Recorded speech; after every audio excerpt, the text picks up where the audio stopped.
a alguien que es producto San Ignacio de Loyola. Juan Diego es egresado del año 1999 y tuvimos pues la fortuna de haber estudiado Filosofía y Letras en la UPB.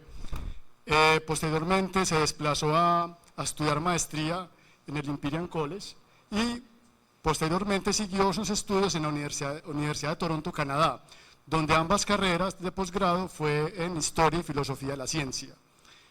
Hay una cuña, Juan Diego ha sido, y quienes le han conocido, ¿cierto? Porque él ha sido estudiante aquí de varios profes que todavía están, ha sido más conocido por la astronomía y la filosofía de la ciencia.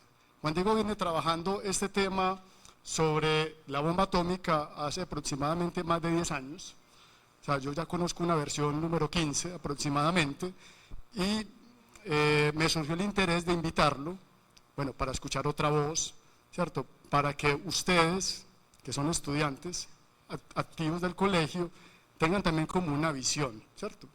Traer algo al colegio, ¿cierto? Mostrar ese talento que han venido cultivando. Nuevamente le doy las gracias a Juan Diego por aceptar la invitación.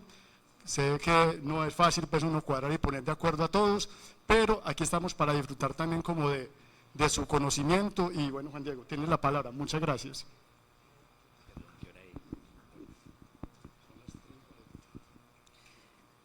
Buenas tardes para todos y bienvenidos, gracias por estar acá y gracias a Javier por la invitación. Es un placer estar acá de nuevo después de tantos años.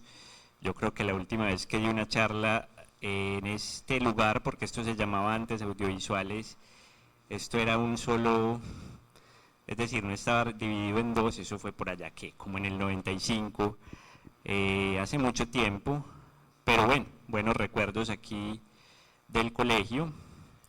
Entrando en materia, entonces, como decía Javier, esta charla ha pasado por muchas versiones, cada vez se le va agregando más material. Bueno, obviamente con el éxito del año pasado de la película Oppenheimer de Christopher Nolan, pues obviamente hubo que agregar ahí cositas también. Es un tema muy apasionante, espero que lo disfruten y muy actual también, ¿cierto? Porque tenemos en este momento otra coyuntura mundial en la que una potencia con armas nucleares, Rusia, está amenazando de nuevo con estas armas tan terribles, y eso lo hace un tema más que actual, aparte de lo de la película de Nolan, ¿cierto? De pronto, para ustedes, al estar en un café o en un semillero filosófico, no es un tema muy común, es un tema más histórico que filosófico, pero yo creo que aquí hay muchos asuntos de interés contemporáneo. Entonces, bueno, sin dar más vueltas, yo pienso que podemos hacer como una contextualización inicial, una contextualización de los eventos históricos, de los eventos científicos también que llevaron a esto, y proceder pues luego con el desarrollo de la charla y dejar un espacio al final para preguntas, que sea como más interactivo, como tipo conversatorio. ¿Por qué es importante entonces este tema, cierto? Obviamente Oppenheimer, una figura científica clave, uno de los científicos, a mi modo de ver, más interesantes del siglo XX, dentro de la historia de la ciencia, pues es una de las figuras fascinantes, que finalmente se le hizo justicia, ¿cierto? Esto fue llevado al cine, bueno, es basado en el libro de Birdie Sherwin, Prometeo Americano, y me parece que de una manera exitosa por Nolan. Lo que vamos a tratar aquí es nada más ni nada menos que el inicio de la ciencia en grande, lo que llaman Big Science, o sea, proyectos de investigación científica, y en este caso un proyecto tecnológico también de una envergadura muy grande. Para su época pues fue una cosa sin precedentes. Es nada más ni menos también que el inicio de la era atómica, que fue como decidí titular la charla, la entrada de la humanidad en la era atómica, no solamente con el advenimiento de las armas nucleares, sino del reactor nuclear, ¿cierto? También de la energía nuclear, es decir, algo que puede ser usado para bien o para mal. Y marcó obviamente el final de la Segunda Guerra Mundial y el inicio de la Guerra Fría. muchos historiadores hablan de el fin de la Guerra Fría, ¿cierto? Con la caída del muro de Berlín, la disolución de la Unión Soviética. Yo pienso que la Guerra Fría nunca se ha acabado y se está calentando otra vez, entonces por eso el tema es más que actual, como decía antes, y esto finalmente pues es un peligro latente, ¿cierto? Es un peligro que sigue estando con nosotros, no solamente el de la guerra nuclear, sino el del posible terrorismo nuclear. Afortunadamente pues la humanidad todavía no ha visto esto, ¿cierto? Un atentado nuclear, pero no podemos ignorar que es un peligro que sigue aún latente. Bien, bueno, primero que todo, ¿quiénes vieron aquí la película Oppenheimer? Ah, bueno, bastantes, casi todos. Excelente, porque pues ya ahora como un tema más común hay que discutir. Bueno, esta película fue basada en este bestseller de Birdie Sherwin. Estos dos historiadores se demoraron unos 25 años en la investigación que conllevó el libro y la escritura del libro, ¿cierto? Es un libro bastante extenso. Yo recuerdo que cuando leí Prometeo Americano, que eso fue por allá como en el 2010, algo así, bastante interesante, pero es un libro que se centra más en la parte política, ¿cierto? Todo lo que rodeó, por ejemplo, el juicio de seguridad que le hicieron a Oppenheimer después de la guerra, que lo muestra muy bien en la película. Por eso es que la película, digamos, tiene dos ejes principales: el proyecto Manhattan por un lado y por otra parte el juicio que le hicieron a Oppenheimer. Pero bueno, al final mostraré, pues para los que quieran tener esto, más bibliografía, más fuentes. Hay otra biografía de Ray Monk que se centra más en la parte científica, porque Oppenheimer no solamente fue conocido como el padre de la bomba atómica, bueno, por eso digamos que pasó a la historia, pero era un científico de gran mérito por derecho propio que hizo muchas investigaciones en el campo de la física nuclear, particularmente, por ejemplo, cierto, los rayos cósmicos, los mesones, y en astrofísica también, las estrellas de neutrones, los agujeros negros. Entonces, digamos que era uno de los científicos que quizá sin haber participado en esto hubiera podido ganar un premio Nobel. Lo que pasa es que esta asociación con un arma de destrucción masiva pues de pronto no era muy conveniente. Y aquí está, ¿cierto? Aquí está la razón por la cual el libro se llama Prometeo Americano, la leyenda de Prometeo. Prometeo robó el fuego a los dioses y se lo dio a los hombres. Cuando Zeus se enteró, ordenó a Hefesto atar su cuerpo al monte Cáucaso, donde permaneció durante muchos años. Cada día un águila descendía sobre él y devoraba su hígado, que volvía a crecer durante la noche. Esto representa también el tormento que vivió Oppenheimer con esto, no solamente, digamos, como todos estos dilemas morales posteriores al uso de la bomba y a lo que representaba para la humanidad en un futuro, particularmente con la creación de la superbomba o de la bomba de hidrógeno, sino también por toda esa experiencia tan maluca después de la guerra con el juicio de seguridad, porque esto fue una humillación pública para Oppenheimer, ¿cierto? Después de haber sido prácticamente el héroe, el que le dio a Estados Unidos la bomba, el que le permitió ganar la guerra, el que lideró con tanto éxito el proyecto en Los Álamos, pues haber quedado prácticamente vilipendiado, traicionado por su propio país. Entonces, digamos que ese título recoge todas esas cosas. Voy a pasar muy rápidamente por esto porque bueno, veo que aquí la mayoría vieron la película. Pues quiénes son los personajes centrales. Obviamente Oppenheimer, que fue el líder científico del proyecto Manhattan. Esto inicialmente se llamaba Proyecto Y o MET, Manhattan Engineering District, que fue abreviado luego como el Proyecto Manhattan, y que tenía, como ya veremos más adelante, varios ejes. Obviamente Los Álamos era digamos como el epicentro, porque allá era donde se iban a construir las bombas, pero esto estaba distribuido por todo el país. Está también el general Groves, Leslie Groves, director militar del proyecto, y un ingeniero civil bastante capaz que construyó el Pentágono antes de esto, ¿cierto? Por eso lo seleccionaron para este trabajo, y fue una persona clave, digamos, para conseguir los recursos económicos, por ejemplo, para construir las grandes plantas que hubo que construir para purificar el el uranio y el plutonio para hacer las bombas. Louis Strauss, que es como el villano de la película, ¿cierto? Inicialmente simpático hacia Oppenheimer, fue la persona que le ofreció después de la guerra a Oppenheimer el puesto de director del Instituto de Estudios Avanzados de la Universidad de Princeton, lo cual lo convirtió en jefe de algunos de los científicos más brillantes, ¿cierto?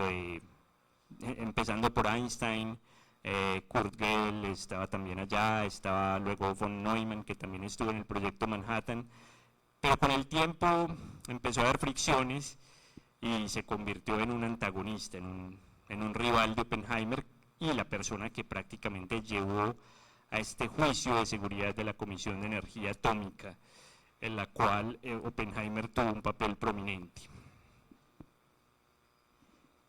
Tenemos aquí las dos mujeres principales de la película, los dos personajes femeninos, Kitty Oppenheimer, que era la esposa de Oppenheimer, una bióloga, y bueno, aquí empezamos a notar un componente que explica en parte por qué le montaron ese juicio, por qué le montaron esa persecución a Oppenheimer. En los 50 estaba en boga la casa de comunistas, ¿cierto? La época de Joseph McCarthy, ¿cierto? El macartismo. Entonces todo el que tuviera como vínculos con comunistas era perseguido. Algunos de estos personajes tenían ese pasado comunista, ¿cierto? Todos los que están de hecho en esta página. Entonces Kitty Oppenheimer fue miembro del Partido Comunista, Jean Tatlock, que fue como la primera novia de Oppenheimer, una psicóloga y psiquiatra también, miembro del Partido Comunista también, el hermano de Oppenheimer, Frank Oppenheimer, que también era físico, miembro del Partido Comunista, y Hakon Chevalier, que era uno de los mejores amigos de Oppenheimer y profesor de literatura también en la Universidad de Berkeley también. Entonces toda esta gente tenía ese trasfondo comunista y esto terminó perjudicando a Oppenheimer, principalmente dos cosas, ¿cierto? Su vinculación con estos comunistas y, por otra parte, su oposición al desarrollo de la bomba de hidrógeno, dirigido por Teller luego. Luego veremos por qué eso fue problemático. Aquí están entonces digamos como las estrellas principales, porque a ver, recordemos que el proyecto Manhattan fue una de las colecciones de mentes brillantes más grandes que ha existido en la historia, por eso es un episodio tan importante en la historia de la ciencia.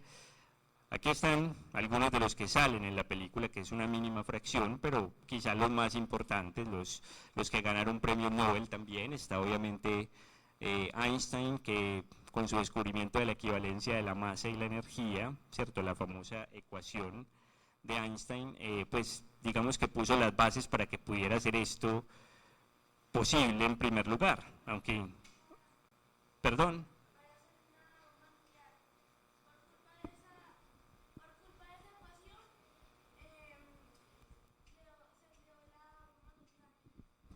A la larga sí, digamos que Einstein no pensó originalmente en esas aplicaciones. De hecho, Einstein era un pacifista, se opuso a participar directamente en el proyecto Manhattan, pero como veremos, una carta que firmó dirigida al presidente de Estados Unidos, digamos que puso en marcha la primera fase del proyecto Manhattan, pero el descubrimiento de la equivalencia de la masa y la energía fue crucial, porque básicamente es la idea de que en una cantidad pequeña de materia, si digamos esto se puede transformar, de alguna manera hay una gran cantidad de energía. Obviamente el proceso para hacer eso es muy complejo, eso nos lleva al proyecto Manhattan, pero está pues como la base de eso ahí. Niels Bohr, otro de los fundadores de la física cuántica, otro de los pioneros, también, ¿cierto? También, ese sí participó directamente en el proyecto Manhattan, estuvo como consultor, iba varias veces a Los Álamos, pues de hecho con John Wheeler, el físico americano, redescubrió la fisión en Estados Unidos. La fisión ya había sido descubierta en Alemania, a finales de los 30, pero digamos que reprodujeron ellos el descubrimiento en Estados Unidos, y los físicos que estaban en el proyecto Manhattan veían a Bohr pues prácticamente como un papá, como una autoridad también, ya que no estaba Einstein en el proyecto, bueno, por lo menos estaba Bohr, iba regularmente allá. Y Werner Heisenberg, que era fue el equivalente de Oppenheimer en Alemania, pero en Alemania no hubo un esfuerzo comparable para hacer una bomba atómica como lo hubo en Estados Unidos. Ellos eran escépticos ante la idea de que se pudiera efectivamente construir una bomba atómica, pero es otro de los pioneros de la física cuántica y fue el líder de ese proyecto que nunca se desarrolló mucho y que se centró en la construcción del reactor nuclear, es decir, no la bomba atómica, pero sí el reactor nuclear, y los alemanes ni siquiera pudieron hacer un reactor nuclear funcional. Entonces esa es la importancia de Heisenberg en esta historia. Y finalmente, pues la última tanda aquí de personajes importantes que salen, Teller, el padre de la bomba H, que en la película, digamos, muestra muy bien esta confrontación entre Oppenheimer y Teller, porque diferían en cuanto a si hacer la bomba de hidrógeno o no. Teller decía que era necesario, Teller fue muy visionario, digamos, políticamente. Él pensaba que el problema no eran ni los alemanes ni los japoneses, sino que venían los rusos, y por eso había que hacer la bomba de hidrógeno, mientras que Oppenheimer decía, no, ¿para qué la bomba de hidrógeno? Es muy costoso, es de poco valor estratégico, ya tenemos bombas atómicas, entonces pues esta es un arma genocida, es un arma que es ya demasiado grande y que por eso es poco práctica. Y esto también, como veremos, le llevó problemas a Oppenheimer, oponerse a la bomba de hidrógeno. Pero Teller fue su principal defensor y quien terminó finalmente dirigiendo ese proyecto de la superbomba. Ernest Lawrence, digamos, esta era la persona más opcionada para ser el director de Los Álamos, el director científico del proyecto, cargo que ocupó eventualmente Oppenheimer porque era un muy buen vendedor en cuanto a lograr apoyo económico para ejecutar sus ideas, tenía muy buenos contactos y fue la persona que prácticamente inventó, o por lo menos llevó a una escala mayor, el acelerador de partículas, concretamente el laboratorio de radiación en la Universidad de Berkeley. Entonces era un físico experimental, a diferencia de Oppenheimer, que era un teórico, entonces por eso le apostaban más a Lawrence. Y finalmente Isidro Rabi, que fue uno de los amigos más cercanos de Oppenheimer, era también experimental, pero también era un tipo que sabía mucho de física teórica y fue el director de otro proyecto paralelo. No hay que confundir aquí el Rad Lab de Berkeley, que es el de Lawrence, el del acelerador de partículas, y que estuvo involucrado directamente en el proyecto Manhattan. Era otro laboratorio de radiación que estaba ubicado en el MIT y que se dedicaba al desarrollo del radar, que fue también crucial para la victoria en la guerra. Bien, rápidamente, unas cosas pues aquí de la vida de Oppenheimer. Ustedes, bueno, ya vieron la película, pero paso muy rápidamente, ¿cierto? Oppenheimer estudió inicialmente química en la Universidad de Harvard, pero realmente su pasión era la física. Entonces, después de graduarse, se fue para Inglaterra, laboratorio Cavendish, prácticamente donde nació la física atómica, y allá tiene un tutor que, pues, con el que Oppenheimer tuvo una relación problemática, Patrick Blackett. Esto lo muestran en la película, pues, con el incidente de la manzana y todo eso. No fue exactamente así, pero bueno, no vamos a entrar en esos detalles. Este es un año bastante difícil para Oppenheimer, es un año como de depresión, como que él se da cuenta de que lo experimental no es lo suyo. Oppenheimer es un teórico, pero realmente en el laboratorio no era muy hábil. Entonces, después se desplaza a Alemania a estudiar con Max Born, otro de los creadores de la física cuántica, allá es donde hace su doctorado finalmente. Y esto sí es lo que pone a Oppenheimer en sintonía con la nueva física. La nueva física en ese momento es la física cuántica, que en Estados Unidos en ese momento no existía prácticamente. Entonces Oppenheimer se propone llevar esto a América, ¿cierto? Llevar la física cuántica a América. Concretamente, bueno, Oppenheimer cuando regresa a Estados Unidos empieza a trabajar en Berkeley, en el Caltech, y va armando su escuela de física teórica, con los físicos más brillantes de ahí, como su grupito, y estas personas terminarían eventualmente trabajando en el proyecto Manhattan.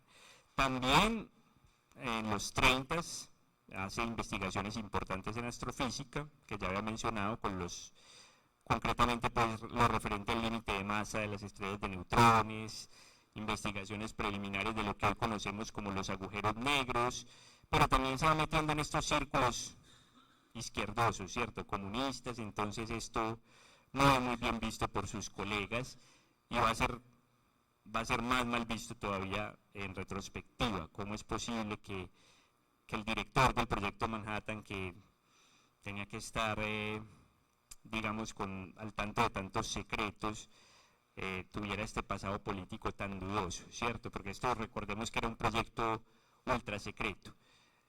Y bueno, estas investigaciones se publican, ya estando allá en Berkeley como profesor, empiezan a sondear, bueno, quién puede servir de director para este proyecto, porque por esos mismos años, finales de los años 30, descubrieron la fisión nuclear en Alemania, ya voy para eso, y bueno, se requiere alguien para dirigir este esfuerzo de construir esta arma. Oppenheimer, como ya había dicho, no es el más opcionado porque era un físico teórico y no experimental, pero bueno, el general Groves ve una promesa en Oppenheimer, a pesar de que le advierten en contra de contratar a Oppenheimer. De hecho, algo que mencionan en la película, que es que decían que Oppenheimer no era capaz de dirigir un chozo de hamburguesas. Eso es verdad. La gente no le apostaba mucho a Oppenheimer y pues terminó siendo un director muy exitoso de Los Álamos. Entonces en el 42 realmente él empieza a ser el director del proyecto Manhattan, y en el 43, sitio escogido por Oppenheimer porque era un sitio muy aislado, él conocía muy bien el estado de Nuevo México porque en su juventud él le gustaba mucho montar a caballo, entonces conocía muy bien esta zona, era una zona suficientemente aislada, entonces había que mantener esto en secreto. Se acuerda que ahí se construirá un pequeño pueblo donde vivirán los científicos con sus familias, y allá es donde se harán las bombas, pero esto no significa que todo el proyecto Manhattan haya tenido lugar allá. Ya veremos cuáles eran los otros ejes de ese proyecto. Entonces, bueno, ya después se reclutan los científicos, se van a vivir allá. Damos un salto en el tiempo, que este es como el culmen, digamos, de Oppenheimer, por lo menos como director de Los Álamos, en 1945, ¿cierto? El éxito de la prueba de Trinity, primera bomba de plutonio es probada allá en el desierto de Nuevo México, en Álamo Gordo, y poco después lanzada sobre Hiroshima y Nagasaki. Esto representa ya el fin de la Segunda Guerra Mundial, pero Oppenheimer después de esto decide retirarse para siempre del desarrollo de armas. Va a pasar a ser más bien como un consultor, un asesor del gobierno en el uso de estas armas, y decide también regresar a la academia, ¿cierto? Regresar a sus investigaciones, aunque realmente lo más productivo científicamente que hizo Oppenheimer fue lo de los años 30, es decir, este periodo antes de ser director de Los Álamos. Y en el 47 acepta esa oferta del director de Instituto de Estudios Avanzados, que se la hizo Strauss, su enemigo después, y ese cargo lo ocupará por el resto de su vida, independiente de los problemas que tuvo con los juicios de seguridad, que fueron en el 54. Listo. Esto también es muy importante, porque es el contexto, ¿cierto? ¿Qué estaba pasando? ¿Qué estaba pasando a nivel político, a nivel científico? Bueno, ya hablamos de Einstein, su descubrimiento de la famosa ecuación en 1905, la relatividad especial. Ya por allá en 1909, Rutherford y otras personas descubren el núcleo atómico, importantísimo pues para el desarrollo de esto. Y más importante aún, finales de los 30, 38, 39, varios físicos también, entre ellos Lise Meitner, Hans Strassmann, ahí estuvo involucrado también Enrico Fermi, es decir, varias personas descubrieron esto independientemente más o menos al mismo tiempo, que se podía obtener una gran cantidad de energía dividiendo átomos de ciertos elementos, en este caso elementos pesados, concretamente el uranio y concretamente un isótopo particular del uranio, que es el 235, que sirve para la fisión nuclear. Un isótopo pues es como una variedad de este elemento, ¿cierto? Con diferente masa atómica. Entonces, de acuerdo a eso, hay unos que son más, digamos, más idóneos para cierto tipo de reacciones.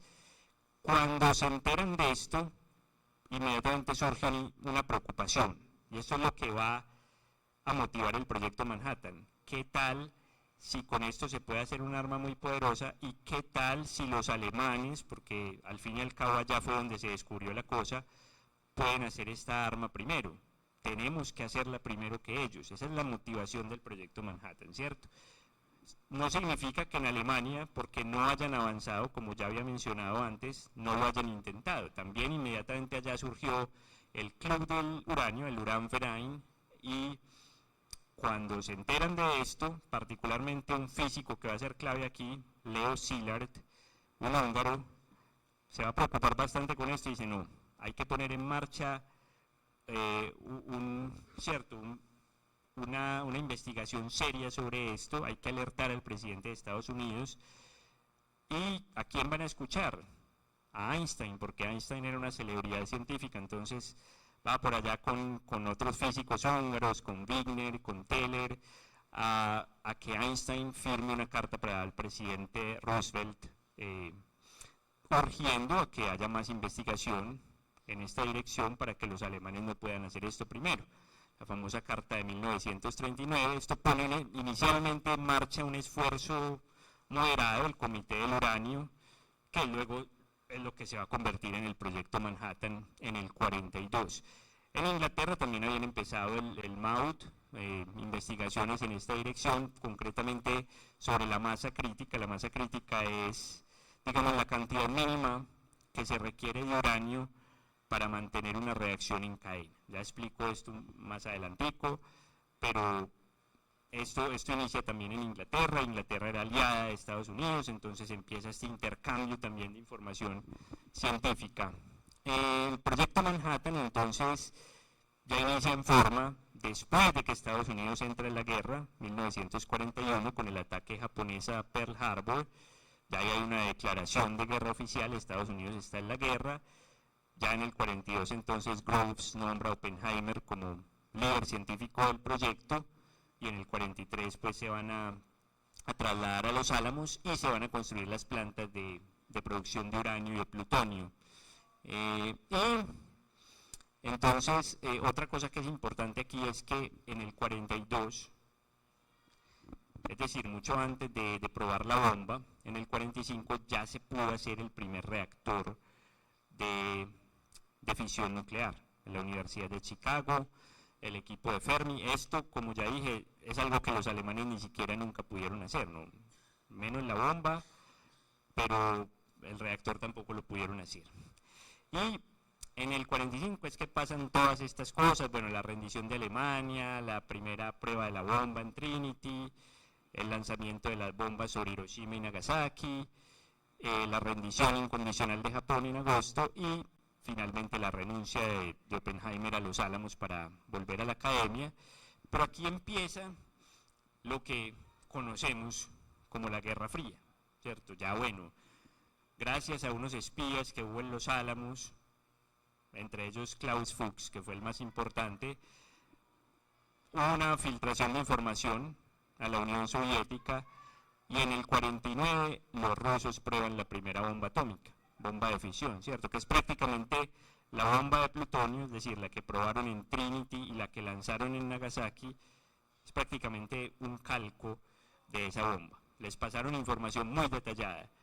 Y en 1950 Estados Unidos aprueba el proyecto de Teller de desarrollar la superbomba, pero miren que esto es muy rápido. Entonces en el 49 la aprobaron los rusos, en el 52 la aprueban la bomba de hidrógeno los americanos, y en el 53, al año siguiente, la aprueban los rusos también, gracias a esta labor de los espías. No quiere decir que los rusos no hubieran sido capaces por sí solos eventualmente de hacer la bomba, pero esto les ahorró mucho tiempo, entonces eso fue muy rápido. Y bueno, los juicios de Oppenheimer en el 54. Ahora sí, ¿En qué consiste esto? La fisión nuclear, ¿cierto? Tenemos un núcleo de un elemento pesado, inestable, ¿cierto? Que es el uranio. El uranio 238, que es el que se encuentra en la naturaleza, es más bien estable, o sea, es más estable que el 235, no sirve, digamos, mucho para esta reacción, pero el 235 que, digamos, si ustedes cogieran una piedra, por así decirlo, de uranio, el que se encuentra en estado natural, el 235 es apenas un 1% de esa piedra, ¿cierto? O sea, es mucho más escaso, entonces por eso este esfuerzo de construir estas grandes plantas para producir uranio 235. Si yo le disparo a eso un neutrón, puedo partirlo, contrario, ¿cierto?, a lo que significa un átomo, que es que no se puede dividir, no se puede partir. La fisión, ¿cierto?, la división del átomo, y la división del átomo genera una gran cantidad de energía. Esto genera otros dos productos, así se llaman, digamos, criptón y bario, y si nosotros sumáramos al final, después de esta partición del átomo, volviéramos a coger estos productos y sumáramos, los uniéramos otra vez, no daría exactamente la misma masa que teníamos inicialmente aquí. Se perdió un poco de masa, eso es lo que explica la ecuación de Einstein, ¿cierto? Ese poco de masa que se perdió se convirtió en energía a través de otros protones que fueron liberados ahí, perdón, otros neutrones, y estos neutrones a su vez repiten ese proceso con otros átomos. Esto ocurre todo en millonésimas de segundos, ¿cierto? Pero millones y millones y millones de veces, y eso se llama una reacción en cadena. Entonces, la cuestión era cuánta masa mínima se requería de uranio 235 para que fuera posible hacer esa reacción en cadena. Ahí está la famosa carta, un documento histórico, ¿cierto? La carta firmada por Einstein al presidente Roosevelt. Aquí está Leo Szilard firmando la carta con Einstein. Eso fue lo que puso en marcha los primeros esfuerzos en la dirección del proyecto Manhattan. No, como dije, no muy serios antes de que Estados Unidos entrara en la guerra, pero ya del todo serios después de que Estados Unidos estuvo en la guerra. Entonces aquí están los dos líderes, ¿cierto?, de esta operación, el proyecto Y, el proyecto Manhattan, Robert Oppenheimer y el general Leslie Groves. Esta foto es clásica, es una de esas fotos importantes en la historia de la ciencia. Aquí están Groves y Oppenheimer allá en el desierto de Nuevo México, esto es cerca de Alamogordo, y esto es lo único que quedó de la torre donde detonaron la primera bomba atómica, en Trinity, ¿cierto? Son las bases de los cimientos de la torre. Esta arena, pues esto no se ve bien aquí porque es una foto en blanco y negro, pero esta arena alrededor quedó cristalizada, o sea, como convertida en vidrio por el calor de la explosión. Las temperaturas que se generan son muy altas.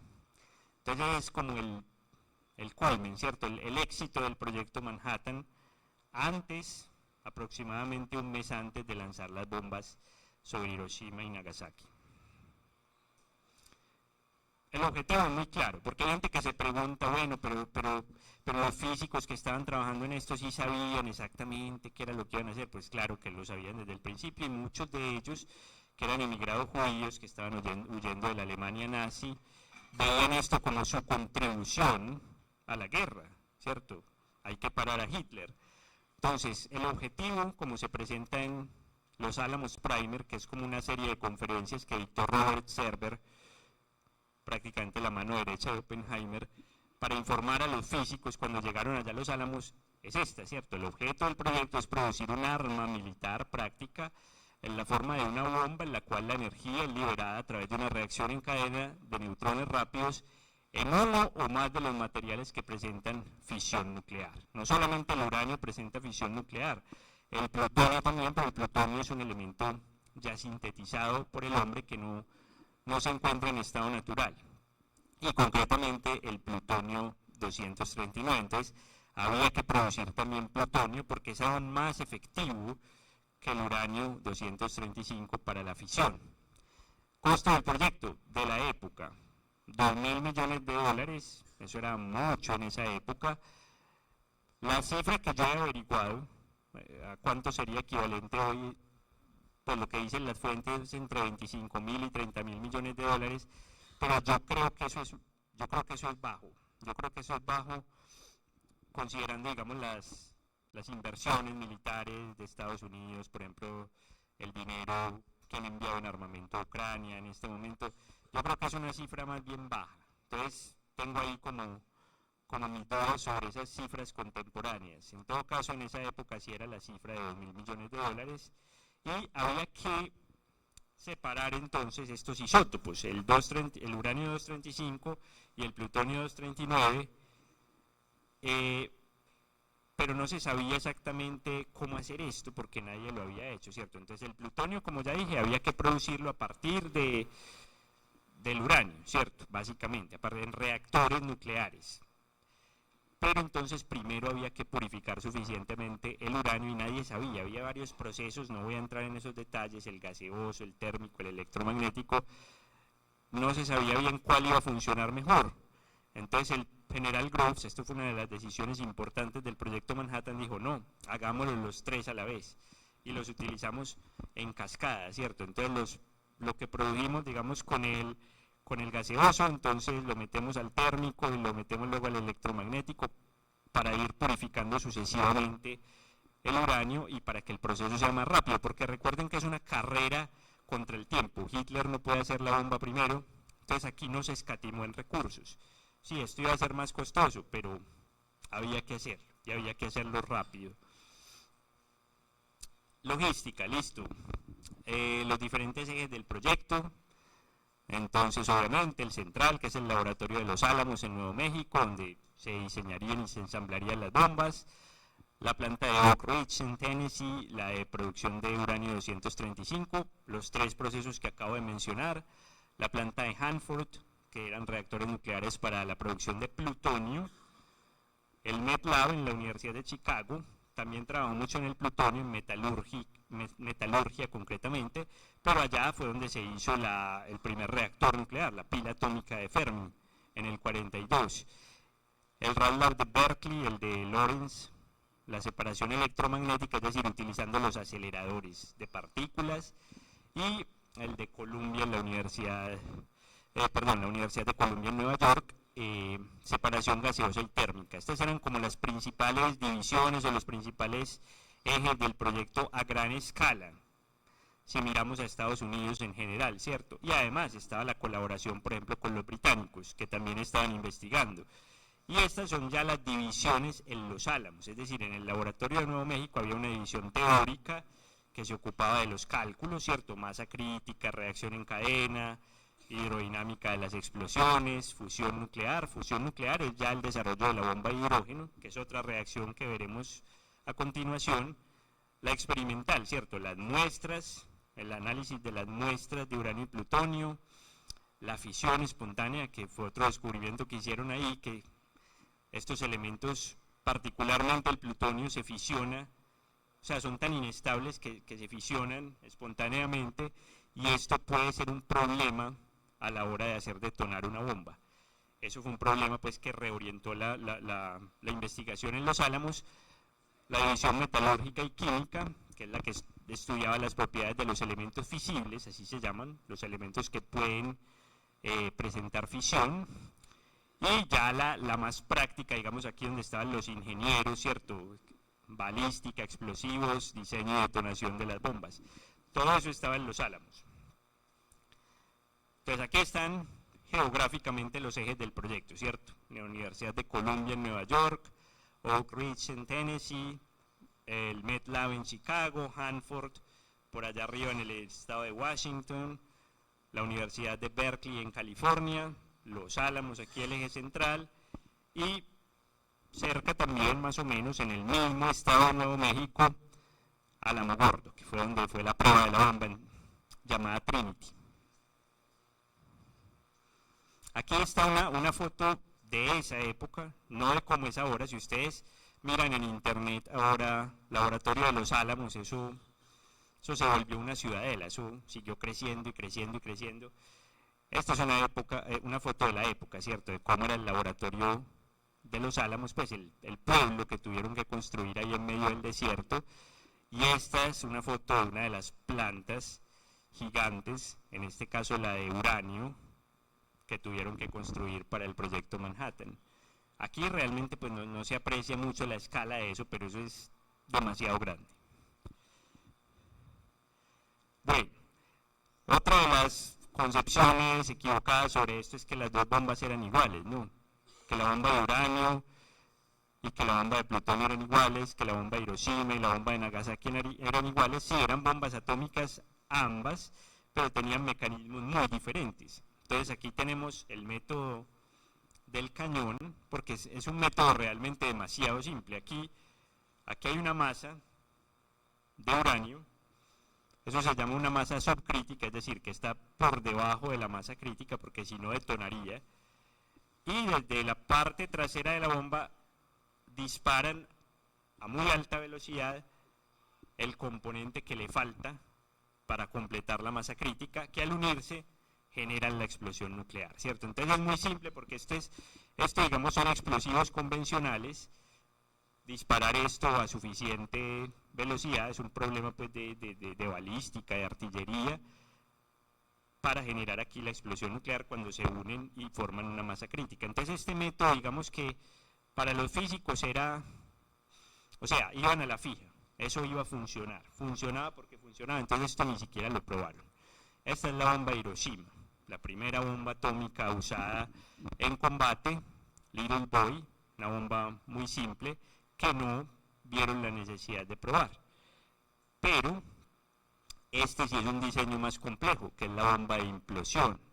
La bomba de plutonio, que fue la probada en Trinity y la que lanzaron en Nagasaki. ¿Qué es esto? ¿En qué consiste este método? Bueno, resulta que este pues, fue uno de los problemas que se presentó allá en Los Álamos con lo que ya mencioné de la fisión espontánea del plutonio. Entonces dijeron, no, necesitamos hacer detonar esto de manera todavía más rápida. ¿Cómo?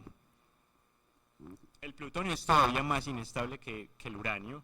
Entonces, hay una pepa de plutonio en el centro de la bomba y esto es rodeado de capas de diferentes tipos de explosivos, explosivos lentos, explosivos rápidos, que tienen que generar unas ondas de compresión totalmente simétricas para implosionar el plutonio. Es decir, es una esfera de plutonio hueca, en realidad está hueca, pero al comprimirla, que tiene que ser, como dije, de una manera totalmente simétrica, se convierte en una esfera sólida y alcanza la masa crítica y detona. No sé si podemos ver el GIF de la implosión, el que dejé por ahí abierto, para que se vea pues como más.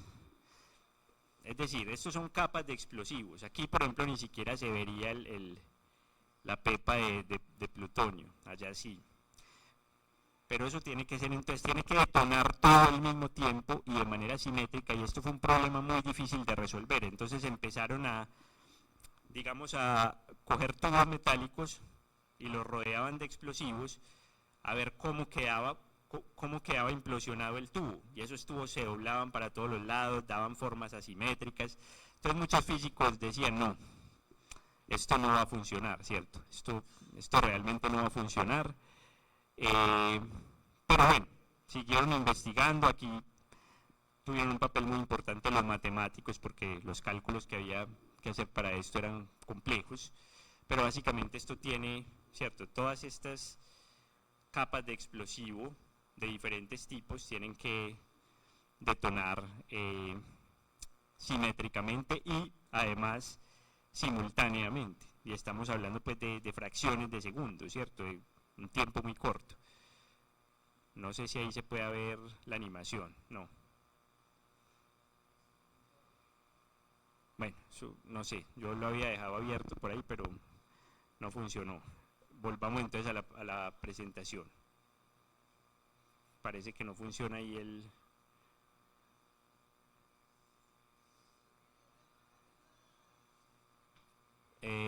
Puedes ponerla de pantalla completa.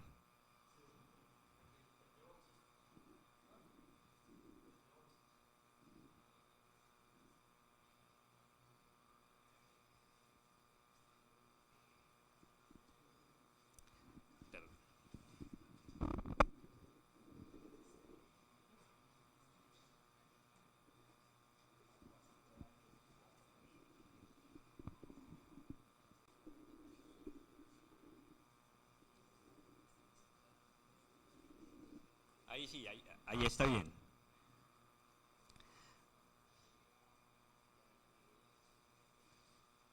Ahí sí se ve, más o menos, ¿cierto? ¿Cómo funcionaría la implosión para generar la explosión? Recordemos que en el centro pues hay una esfera hueca, muy pequeña de plutonio. Bueno, esto eran cosas así, pues, como el tamaño de, pues, esferas pequeñas, ¿cierto? Y ese es el material importante para la bomba. La bomba obviamente es mucho más grande porque requiere todo esto, todo este montaje para hacerla detonar. Pero en realidad el material fisible es algo muy pequeño. Entonces ahí está la implosión. Bueno, este es el momento culmen pues, del proyecto Manhattan, porque había que probar esto.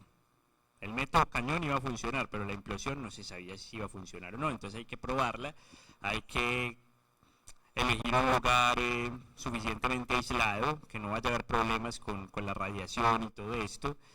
Lo eligen allá en el desierto de Nuevo México, cerca de Alamogordo, hacen esta torre para ubicar la bomba. Todo esto lo muestran en la película de Oppenheimer, y es un momento de gran ansiedad. Es el momento, es la culminación de 3 años de trabajo, de tanto dinero que invirtieron en esto.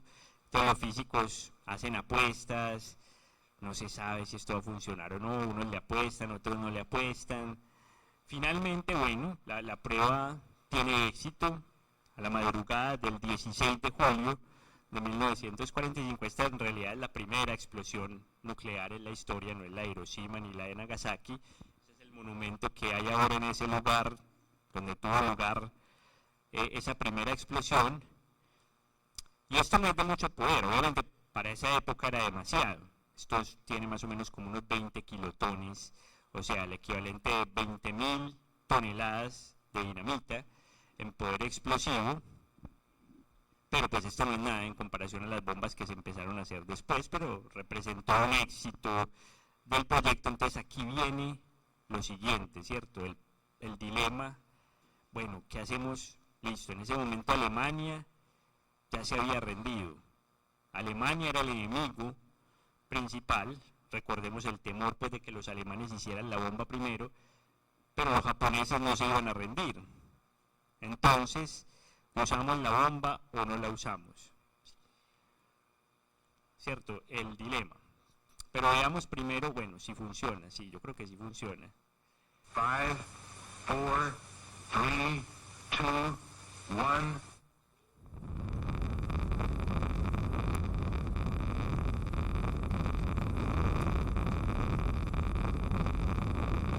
In the dead silence of the morning, at 5:29:45 Mountain War Time, the Jornada del Muerto was bathed in an intense flash, the light that man had only seen from the stars.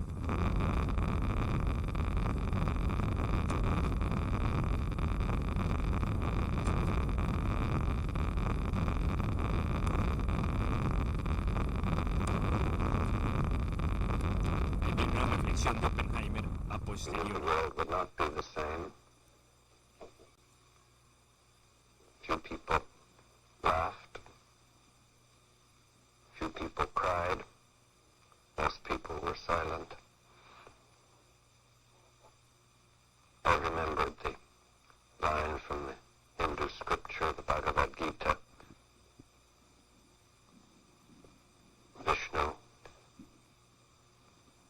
is trying to persuade the prince that he should do his duty, and to impress him takes on his multi-armed form and says, "Now I am become death, the destroyer of worlds."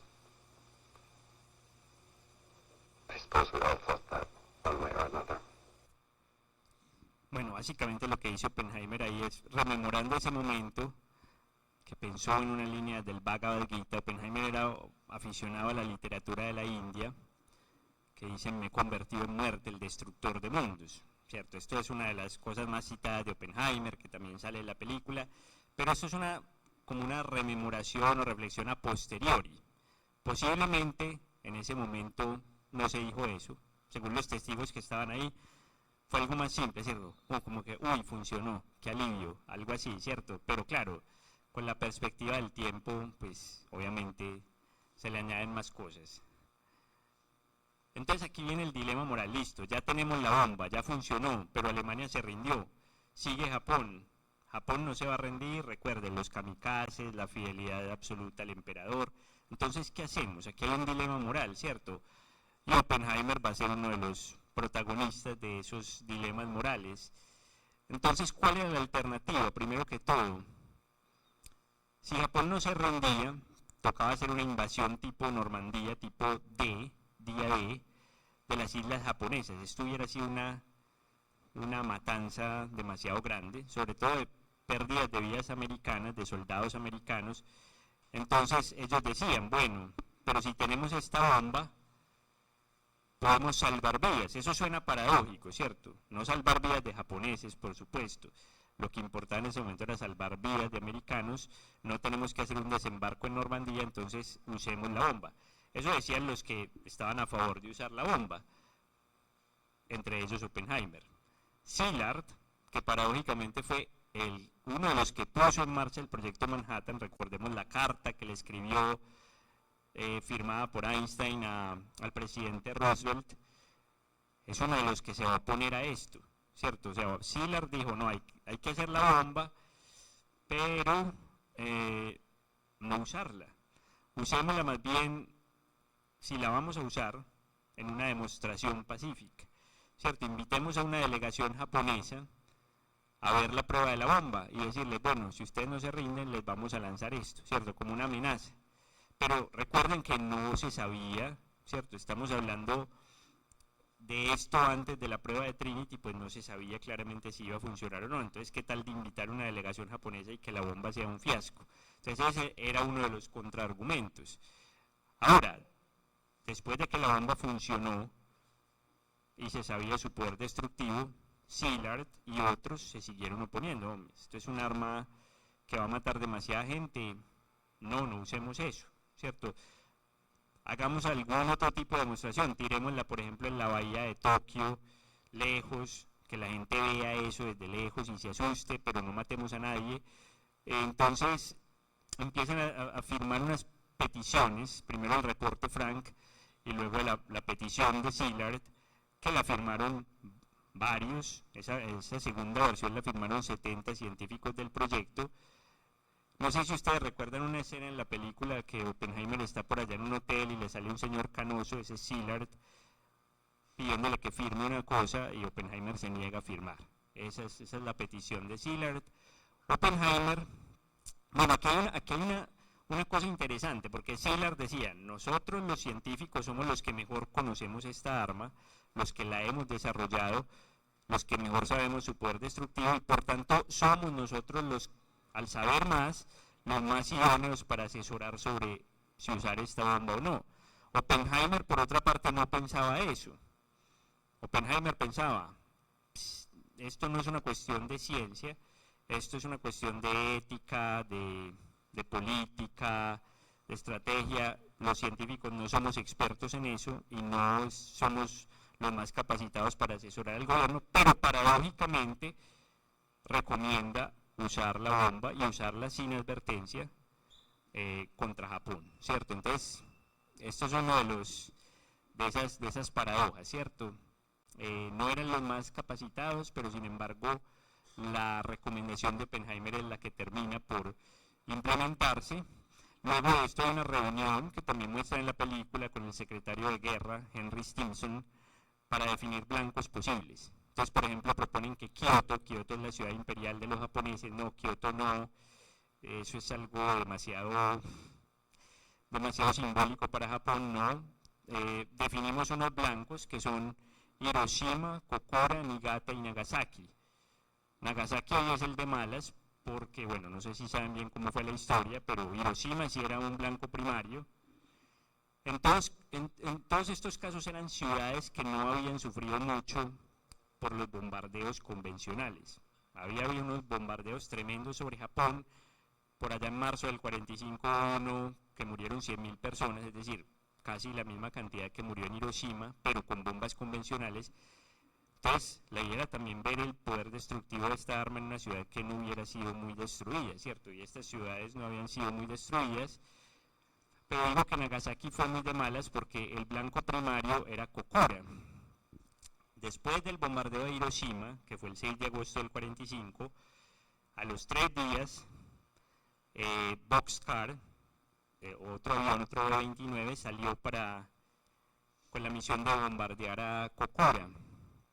Pero había mal clima, la ciudad nublada, el avión dando vueltas, no se podía visibilizar el blanco y el avión no podía dar más vueltas porque se iba a quedar sin combustible, entonces tenía que volver a la base y en camino a la base quedaba por ahí de paso Nagasaki, ¿cierto?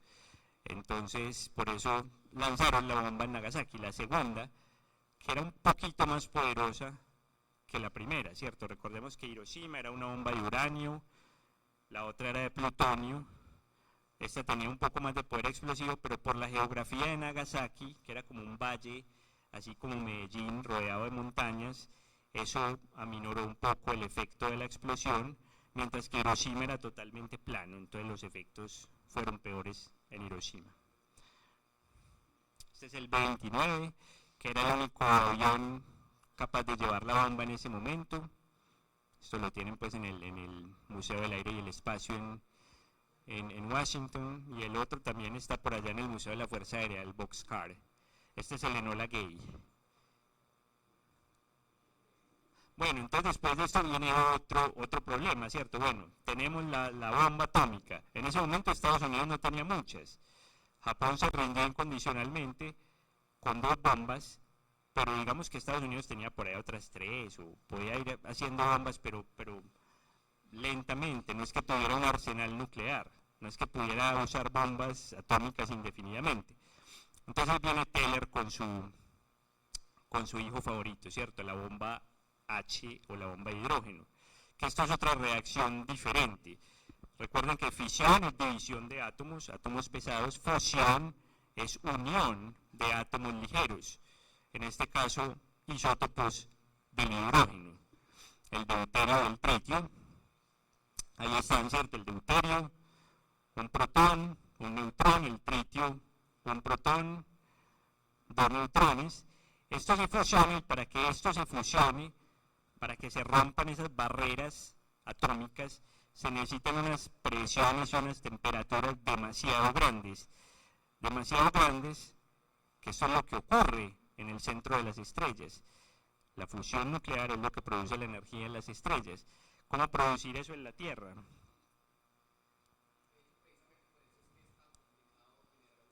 Claro. Exacto, ¿cómo generar un reactor de fusión funcional? ¿Cómo controlar estas presiones, estas temperaturas? Porque listo, lo pudieron controlar en los reactores de fisión, pero ese es el reto, ¿cierto? Hacer un reactor de fusión. Esas temperaturas y esas presiones solo las genera una bomba de fisión convencional. Entonces tenían que detonar una bomba atómica normal para encender la otra. ¿No? De hecho, la bomba atómica es el detonador de la bomba de hidrógeno. Ahora, todo esto ocurre en fracciones muy pequeñas de segundo. Entonces, aquí arriba, este chorizo que ven aquí, que es la primera Mike, la primera bomba de hidrógeno, tiene 2 fases. La que se ve arriba es una bomba de fisión normal, como la que les mostré, de implosión, una bomba de plutonio. Esa bomba de plutonio, al explotar, enciende esta parte que es la correspondiente. Aquí está el combustible de hidrógeno, ¿cierto? Esto todo ocurre pues no, o sea, no es que explotó una y al ratico vemos que explotó la otra, no, esto todo ocurre simultáneamente, pero esto ya es una cosa mucho más poderosa en poder explosivo. Y esto es básicamente a escala menor lo que ocurre en las ojivas o las cabezas nucleares modernas, es decir, las que existen ahora en el mundo. Esto es una ojiva nuclear como las que tienen ahora Estados Unidos y Rusia, y eso es una versión en miniatura de la bomba de hidrógeno, la que les acabo de mostrar. Hay un componente aquí de fisión y hay un componente de fusión, y al detonar la una explota la otra. Bueno, esa sí es una imagen real A veces la ponen como una imagen de otra cosa, pero no, esta es la foto real de la primera bomba de hidrógeno, la prueba de la bomba de hidrógeno que fue en el atolón de Eniwetok, en las Islas Marshall. Eso es por allá muy aislado en el Pacífico central tirando occidental. Esto fue en 1952 y esto tuvo el poder explosivo de 10 megatones, es decir, el equivalente a 10 millones de toneladas de dinamita. Y lo que se ve aquí, para hacerse una idea clara del poder explosivo de esto, es que en esta isla donde la detonaron, el Ogelab, el antes y el después, aquí no está la isla, ¿cierto? La isla se vaporizó con la explosión. Esa es la bomba de hidrógeno. ¿Funcionará el...? Sí. Y ahí está el video de la prueba. You have a grandstand seat here to one of the most momentous events in the history of science. In less than a minute, you will see the most powerful explosion ever witnessed by human eyes. The blast will come out of the horizon just about there. And this is the significance of the moment. This is the first full-scale test of a hydrogen device. If the reaction goes, we're in the thermonuclear era. For the sake of all of us, and for the sake of our country, I know that you join me in wishing this expedition well. It is now 30 seconds to zero time. Put on goggles or turn away. Do not remove goggles or face burst until 10 seconds after the first light.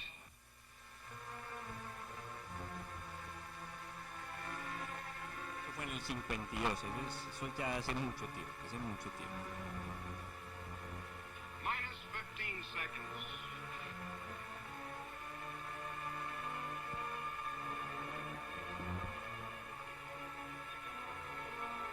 Minus 10 seconds. 9, 8, 7, 6, 5, 4, 3, 2, 1, T0.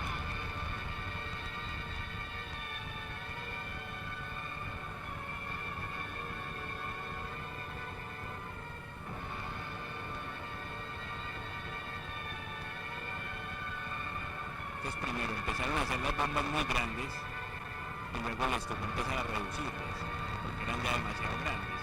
Es decir, digamos todo el montaje para que detonara esta bomba, el cilindro que mostré antes, era como una casa de 2 pisos, o sea, la bomba en su conjunto. Entonces eso no se podía transportar con ningún avión, ¿cierto? Entonces por eso a veces se burlaban de los diseños de Teller porque no eran prácticos, ¿cierto? Sí, yo puedo hacer una bomba súper grande, pero ¿cómo la llevo hasta su blanco? 10 megatones. Entonces ahí es donde empieza la era termonuclear. ¿Por qué termonuclear? Porque recordemos que les dije que se necesitan unas temperaturas y unas presiones muy grandes para generar la fusión nuclear, ¿cierto? Entonces por eso termo, de temperatura, termonuclear. Vamos a ver si nos funciona. Pon el primero. El otro. No. La diapositiva anterior. Sí. Esto es Bravo, que fue la prueba de bomba de hidrógeno más grande que hizo Estados Unidos, 15 megatones. Esto fue el atolón de Bikini, también Islas Marshall. Mauricio, por allá probaron demasiadas bombas, entonces eso fue un problema a la larga porque todo eso terminó contaminado radiactivamente. Podría pensarse que la bomba de hidrógeno que no contamina radiactivamente porque no es uranio ni plutonio, sino hidrógeno, pero recuerden que para detonar la bomba de hidrógeno sí se necesita una bomba de fisión, entonces de todas maneras hay contaminación radiactiva. Eso es desde mucha distancia porque pues la bola de fuego de esa explosión es varios kilómetros de diámetro. De hecho aquí hay una historia interesante porque hubo un error de cálculo. Iba a ser una bomba más o menos de 8 megatones, eso era lo calculado y se les fue a 15, se les fue la mano un poco. Entonces ahí fue que ya dejaron de probar estas bombas, ¿cierto? Se convirtió en un riesgo porque la la precipitación radioactiva también fue mayor de lo esperado. Aquí hay otra versión desde otro ángulo de la misma prueba de Bravo en el 54. Bueno, quienes han visto estas pruebas de primera mano solo lo comparan con un atardecer, con un amanecer, ¿cierto? Como si otro sol estuviera saliendo. Por eso la importancia pues de las gafas oscuras, del bronceador, ¿cierto? Sí.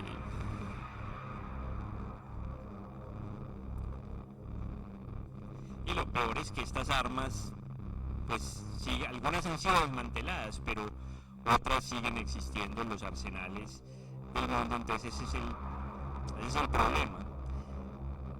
¿De qué sirven las armas nucleares? Más que todo de disuasivo, es decir, no para probarlas, sino para no tener que usarlas. Es decir, tener una bomba atómica, tener una bomba de hidrógeno, sirve para decirle al enemigo, yo la tengo, mejor no se meta conmigo, pero no es para usarla porque pues en una guerra nuclear realmente no habría ganadores. Todos perderían porque habría una respuesta, habría una retaliación del enemigo y habría una aniquilación mutua. Entonces, la guerra nuclear realmente no puede ser una opción, y eso se comprendió desde esa época. Y esto que ustedes van a ver aquí, esta sí es la explosión más grande que ha hecho el hombre en la historia, la bomba del Zar. Esa fue una prueba de los rusos de 50 megatones. Inicialmente estaba planeada como de 100 megatones, pero no, era demasiado grande, entonces no la podía llevar nada, entonces no, mejor reduzcámosla a 50, por lo menos para que la pueda llevar el avión.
Paracaídas. No, para que caiga más lento. Para que caiga más lento, para que el avión tenga tiempo de salir, básicamente. Recuerden que estas bombas no funcionan con impacto, es decir, una bomba atómica, una bomba de hidrógeno puede caer al piso con otro mecanismo.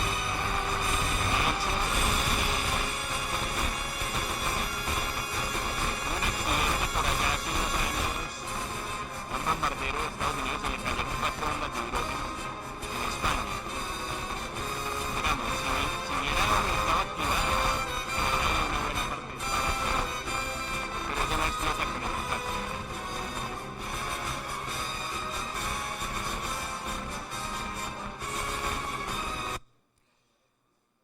Eso es como otra versión. Ah, no, esa es la misma. Dale adelante. Dale adelante. Bueno, quiero que vean aquí la escala de las explosiones, ¿cierto? Aquí están Hiroshima y Trinity, que Trinity es también Fat Man, la de Nagasaki. ¿cierto? Aquí están en poder explosivo, bueno, hasta 20 kilotones, ¿cierto?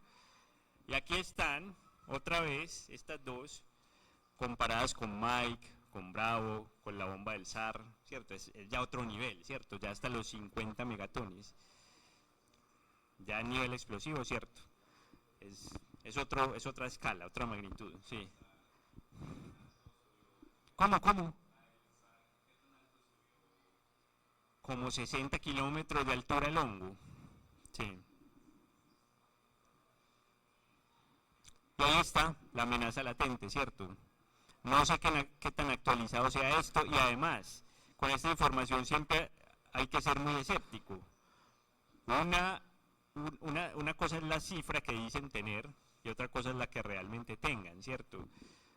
Yo, digamos, no creo mucho en esa información de que tenemos tantas bombas y esas son las que tienen, no. En todo caso, tienen miles de bombas, tanto atómicas como de hidrógeno.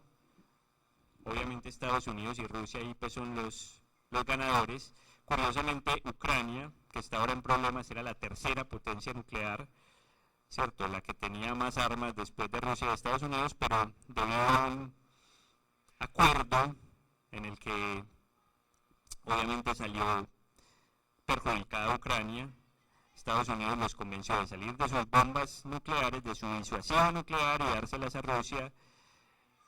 Grave error, y ahí se metieron los rusos, ¿cierto? Entonces, por eso yo decía, lo que sirve aquí es no tanto usarlas, sino tenerlas como disuasivo. Y otros países igual tienen, no en la misma cantidad, pero tienen armas nucleares y termonucleares.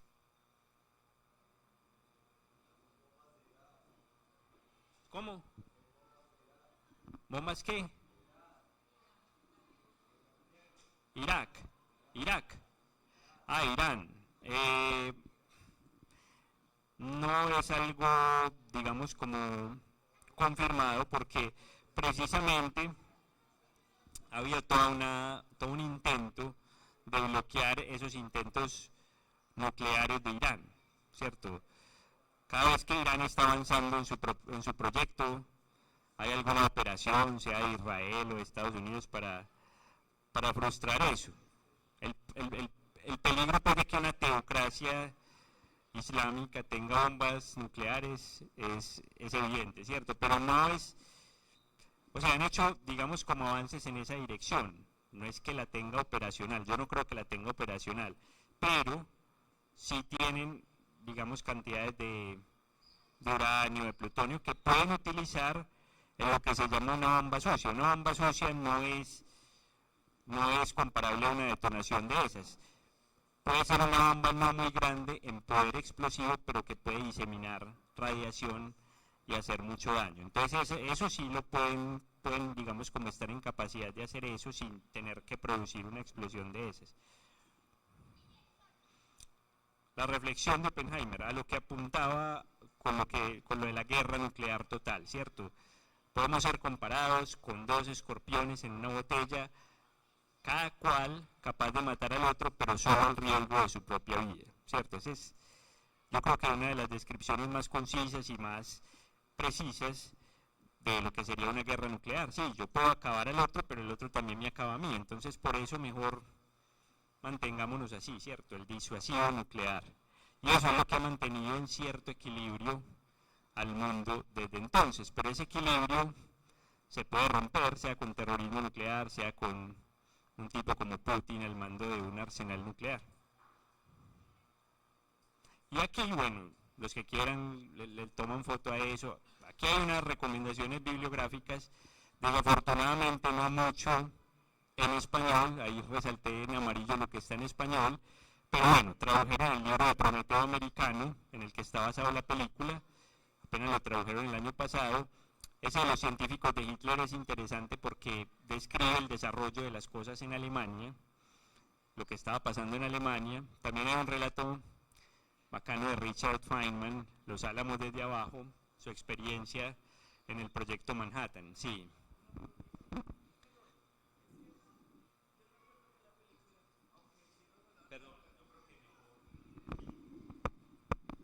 Sí, como tal final en la película nos hablan, pues yo lo digo desde esa parte, nos hablan de la reacción en cadena y que los neutrones van yendo a otros núcleos y van pum. Pero después, más tarde nos hablaban, pues creo que era como al final, creo que era como al final, que hablaban ya de una reacción en cadena que era más, pues literal, pero como tal, eso, que era que, digamos, Estados Unidos le tiraba a Rusia y Rusia le tiraba a él, entonces se hacía una reacción así que terminaba acabando con todo. Eso me hizo recordar algo. Yo creo que a lo que él se refiere es cierto, a esa guerra nuclear total en la que ambos enemigos se aniquilan mutuamente. Pero hay otra cosa que menciona en la película que no sé por qué le llamó tanto la atención a Nolan, y es que en algún momento del proyecto Manhattan se habló de la posibilidad de que cuando se hiciera esta prueba, la reacción nuclear no se iba a detener, sino que se iba a incendiar la atmósfera. O sea, como una reacción en cadena por todo el mundo, ¿cierto? O sea, es imparable. Entonces, por eso digo que había unas tensiones muy altas involucradas ahí. Es más, Fermi creo que fue el que apostó que se incendiaba la atmósfera, pero pues no hubiera podido cobrar la apuesta. Creo que al final, cuando yo hablo de eso, hablan de que no hubo esa reacción en cadena en el cielo, pero muestran cómo, pues desde las nubes se ven otras bombas detonando. Entonces mostrando que, aunque no se incendió la atmósfera, sí se esparció por todo el mundo el terror. Claro, pensemos en una cosa, la contaminación radiactiva, ¿cierto? Esa radiación, de todas las pruebas que han hecho, que son como por el orden de 500, ahí les mostré unas pocas, pero son por ahí por el orden de 500 bombas que se han detonado. Claro, esa radiación queda circulando por todas partes, no solo la de las pruebas nucleares, también las de accidentes nucleares como el de Chernóbil y el de Fukushima, ¿cierto? Esa radiación queda por ahí. Y además los periodos de desintegración de estos elementos radiactivos son de miles de años. Entonces eso queda por ahí latente, ¿cierto? Va pasando con el tiempo, pero obviamente sería algo que afectaría al mundo. Ahora imagínense una guerra nuclear, todo el daño que haría en ese sentido. Las formas. El hongo dices. Bueno, lo que pasa es que ahí hay cierto, primero que todo, hay unas temperaturas demasiado altas, unas presiones demasiado altas. Si ustedes ven en realidad cualquier explosión convencional tiende a tener la misma forma, pero digamos que no es tan evidente porque pues es que esto es a una escala mucho más grande y ya digamos sube a unas capas de la atmósfera muy altas. De hecho ahí en las pruebas se veía también no solo los hongos, sino que se forman como unos anillos de condensación también. Entonces las temperaturas, las presiones que hay aquí y la escala de la explosión hacen que se produzcan estos efectos. Con una explosión convencional no se ve mucho, pero tiende a producirse el mismo tipo de hongo. No sé si ustedes han visto, por ejemplo, videos de la explosión que tuvo lugar en Beirut, de una cantidad de dinamita que había ahí en un puerto y eso explotó. Eso fue más o menos unos 2 kilotones, ¿cierto? 2 kilotones para explosivos convencionales es bastante, ¿cierto? Es bastante y se alcanza a ver una especie de hongo incluso en una explosión convencional. Sí.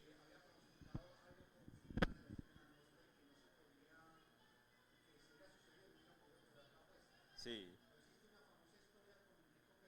Sí.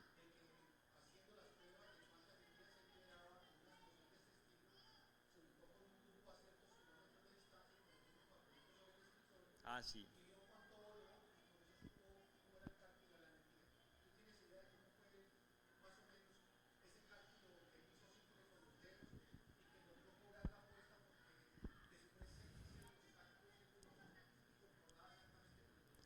Bueno, no sé exactamente cómo haría el cálculo Fermi, porque además Fermi era bastante buen matemático y bastante buen experimentalista. O sea, Fermi era un físico muy completo, ¿cierto?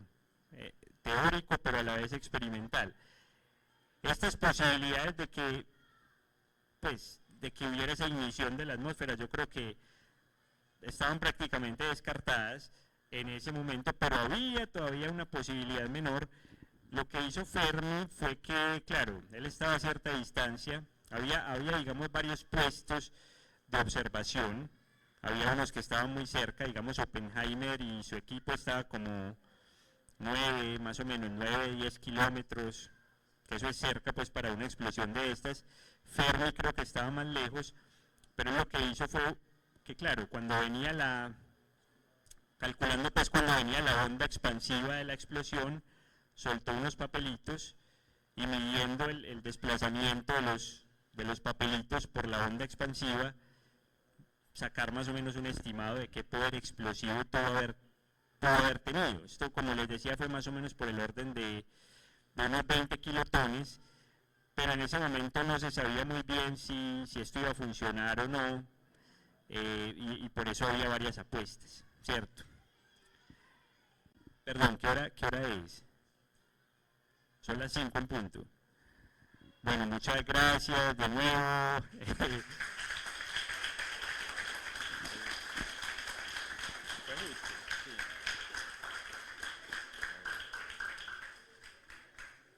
No sé si haya por ahí más preguntas, los que quieran. Bueno, esto se me iba a pasar, porque estaba al puro final. Yo tengo un proyecto pues con un amigo que está en Estados Unidos de divulgación científica. Más que todo nos centramos pues en temas de astronomía, pero en general también de ciencia, de historia de la ciencia. Para los que quieran, para los que les interese escuchar el podcast, bueno, en este momento tenemos el podcast suspendido temporalmente, pero estamos manejando por YouTube los lives. Entonces a veces tenemos invitados especiales, conversamos sobre ciencia y igual ahí estamos publicando material de divulgación sobre astronomía, ciencia en general y también historia de la ciencia para los que les interese. Bueno, no sé si tengan alguna otra inquietud o comentario. Sí.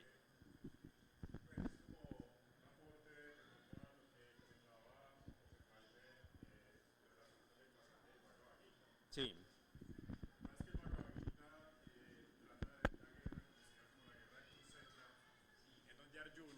Un guerrero que se estaba alistando para la batalla empieza con un dilema moral y no sabe si entrar en batalla. Y ahí es cuando Krishna le habla sobre la necesidad de que entre en guerra, ¿cierto? Y le da el porqué de tiene que entrar en guerra. Y resulta que Krishna en algún momento decide manifestarse con su forma universal y adquiere una forma muy diferente a la forma humana de Krishna. Y es una forma amorfa, llena de pies, cabezas, lenguas, dientes, como una especie de monstruo, y se revela como el destructor de mundos. Y ahí es donde Oppenheimer también se siente en parte destructor de mundos, porque se ve de alguna manera reflejado en esa forma universal de Krishna. Era como ese aporte. Y lo segundo, hace mucho tiempo tuve la oportunidad de leer a Thomas Kuhn, un filósofo de la ciencia que hablaba de la revolución de las estructuras científicas, de las estructuras en la revolución de revoluciones científicas.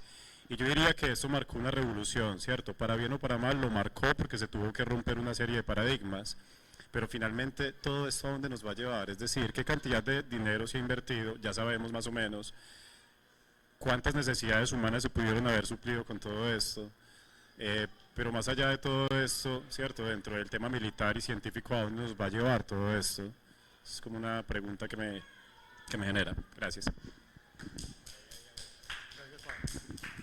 ¿Alguien más tiene preguntas? Sí, gracias por el contexto ahí. Es muy importante dar esa cita en ese contexto, ¿cierto? Porque como les digo, Oppenheimer era lector de la literatura de la India, ¿cierto?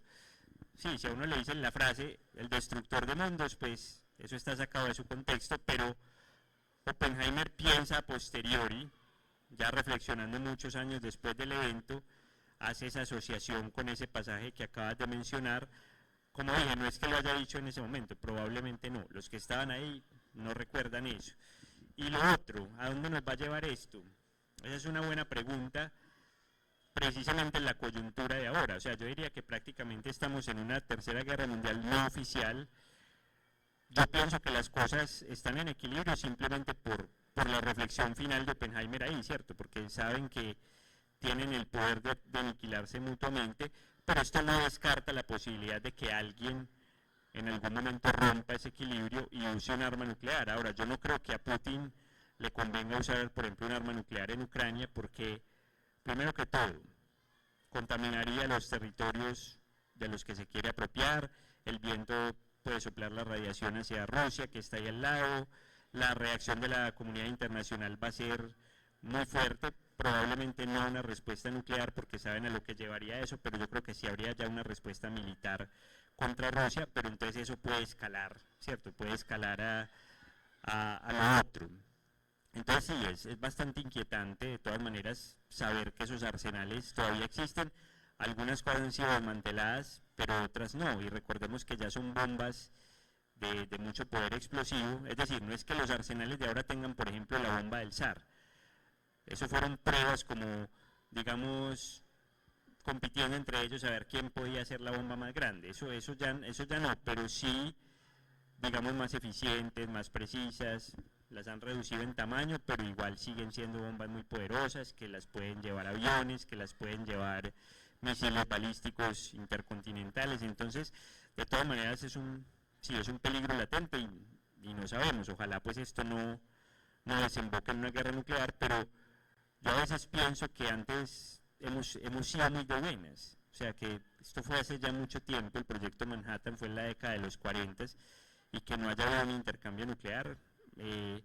Dentro de todo, pues yo no sé si hemos tenido mucha suerte, porque además no solamente son las acciones deliberadas, sino los accidentes que ha habido, que de pronto el enemigo lo puede interpretar como un lanzamiento de un misil, pero fue un accidente y un accidente puede desembocar también en una guerra nuclear.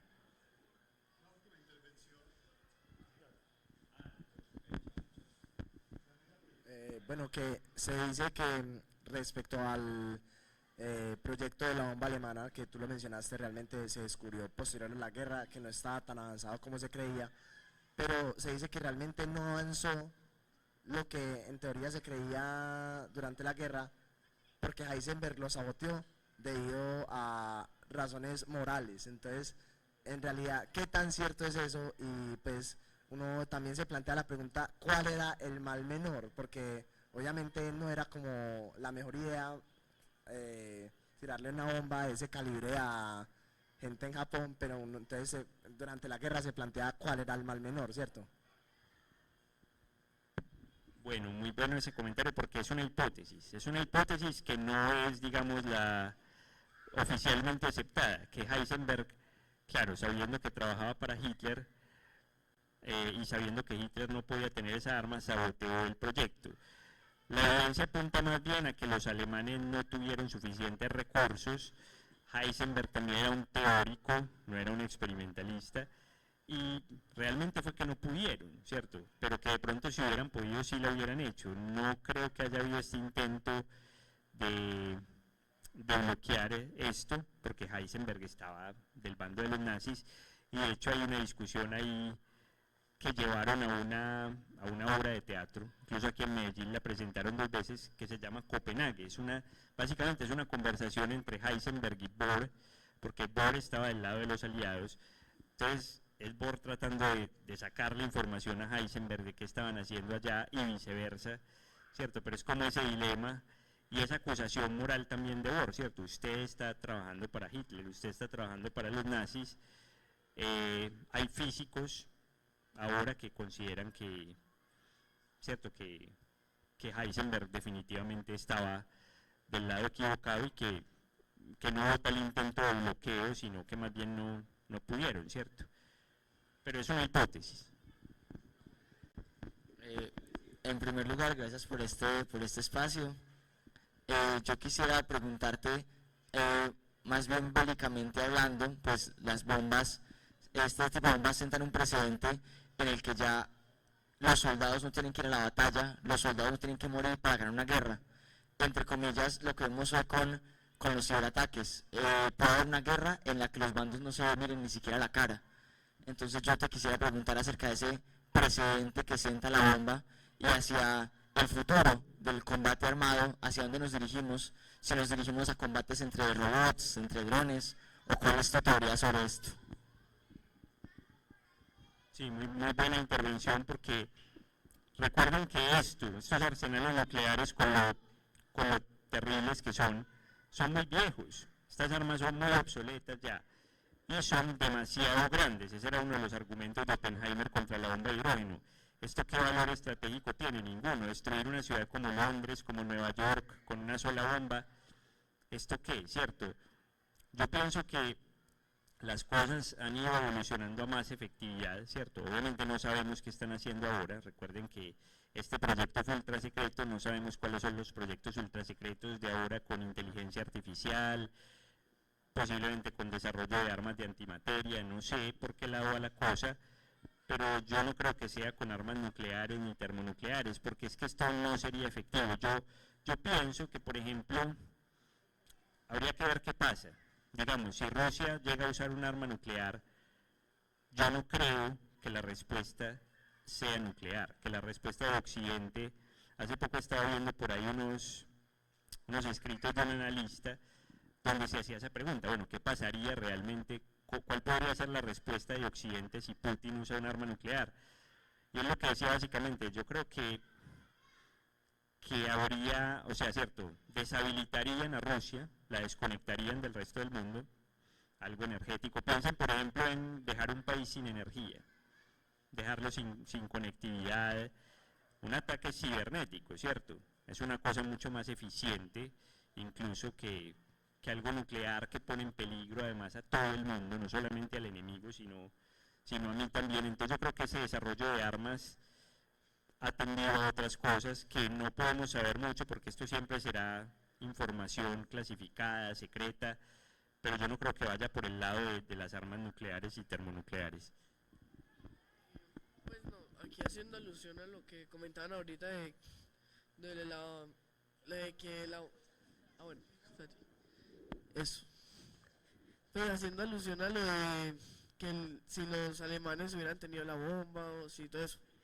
Y voy a citar un canal de YouTube que se llama Date un Voltio, que es que ellos dicen, pues él dice que los alemanes no tuvieron la bomba porque en gran parte invertían mucha plata, pues no, voy a hablar así en términos coloquiales, invertían mucha plata en cosas militares y en fortalecimiento, pero a las investigaciones, creo que era así. Espérate. Ay.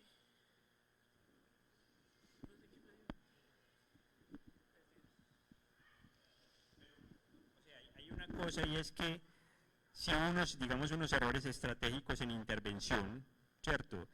Porque los alemanes no tuvieron esa visión. En primer lugar, porque la bomba no la veían como una posibilidad muy factible, porque la masa crítica les daba toneladas. Imagínense producir toneladas de uranio. No era práctico. Entonces, el gobierno alemán, el Tercer Reich, no dio suficiente plata para eso, por una parte, ¿cierto?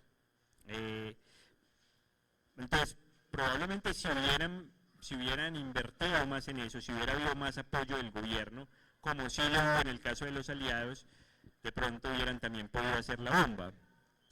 Tampoco lo hubo, por ejemplo, Hitler tampoco fue muy visionario con los cohetes ya vinieron en una etapa muy avanzada de la guerra, pero digamos, si hubieran hecho las B1 y las B2 más temprano, es posible que eso hubiera cambiado el curso de la guerra. Es decir, si Hitler hubiera tenido estas armas antes, ya las empezaron a usar en una etapa pues muy tardía.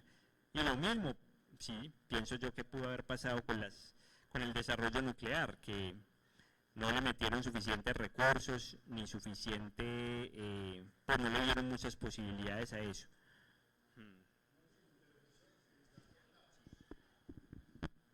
Bueno, la última intervención que yo quisiera hacer es como muy curiosa porque me surge pues de una casualidad que me pasó el día de ayer. Pues al día de ayer yo estaba viendo recomendaciones en YouTube y pues me apareció otra vez una película que yo me vi hace tiempo que se llama Hashitanogen, que trata sobre el bombardeo nuclear en Hiroshima y te muestra textualmente Hashita no Gen, o bueno, Hashita no Gen en japonés, pero pues sí, se entiende, se entiende. Es un anime, sí. Ahí muestra textualmente cómo un huérfano y su madre son víctimas pues de este bombardeo nuclear. Entonces pues a mí me parece esa película muy impactante. De hecho yo cuando la vi pues tenía como que, póngale 12, 13 años. Yo pues cuando la vi me puse a llorar, me pareció algo bastante impactante. Es que la verdad, la parte que quisiera hacer y pues que la verdad me llevo reservando desde hace mucho tiempo, porque una opinión mía que yo tengo es que Estados Unidos le tiró la bomba al país que no era. Pues sinceramente han ocurrido más tragedias por culpa de esa bomba posteriores a la caída del Imperio japonés que no podemos contar. Por ejemplo, te puedo mencionar la guerra de Corea y pues la guerra más violenta jamás pasada, que es pues, la guerra de Vietnam. Japón estaba tratando pues de darle un fin a todos esos movimientos de guerrillas que habían entre el 40 y el 50, pues en sus expediciones pues a toda Asia y al sudeste asiático. Entonces pues está dándole un paro a esa influencia comunista, porque acordémonos que pues uno de los primeros rivales de Japón en esta guerra fue, pues originalmente ni siquiera era pues con el tema con Estados Unidos, era con China y más que nada pues con la guerrilla china maoísta. Entonces pues estaban tratando de poner un freno pues a la influencia de URSS en todo el mundo y más que nada en el Asia, porque pues como bien sabremos realmente Japón en esa guerra era un país industrializado, pero uno de los pocos países industrializados que tenía una base sólida tradicional. Entonces ¿qué pasa? Yo creo que la verdad fue un desatine total de los Estados Unidos lanzando la bomba nuclear a Japón, porque sinceramente causa el conflicto de Vietnam, causa el conflicto de Corea, y pues si realmente lo que Japón quería, y yo creo que lo puede ejemplificar con el estado del Manchukuo, era pues traer otra la tradición asiática a Japón, porque pues vea Japón a toda Asia, la tradición asiática a toda Asia. Si tú te pones a analizar, la gran mayoría de países pues fueron colonias occidentales que eran pues controladas por la Britania, la Francia imperial, pues la Francia colonialista, y pues Estados Unidos con sus ideales de libertad. Me parece pues una total injusticia que alguien que estaba tratando de imponer otra vez una tradición que venía pues de hace millones de años, pues 2000 años, pues que tiene toda la tradición asiática, desde el Buda y todo eso, pues me parece como una total irracionalidad lo que pasó ahí, porque pues vos visité el Manchukuo era un estado el cual en cierta guerra de la parte de la guerra de la Revolución China, el emperador chino pues lo sacaron del poder obviamente, pero pues Japón restauró otra vez esa monarquía porque quería seguir la tradición asiática, no tanto dejarse influir por esas influencias tanto occidentales como comunistas, pues que era como el verdadero problema que estaban tratando de cortar directamente. Bueno, y esa era toda la intervención, muchas gracias. Bueno, nuevamente muchas gracias por su asistencia y las intervenciones. Muchas gracias, Juan Diego, por estar acá. Esta es tu casa.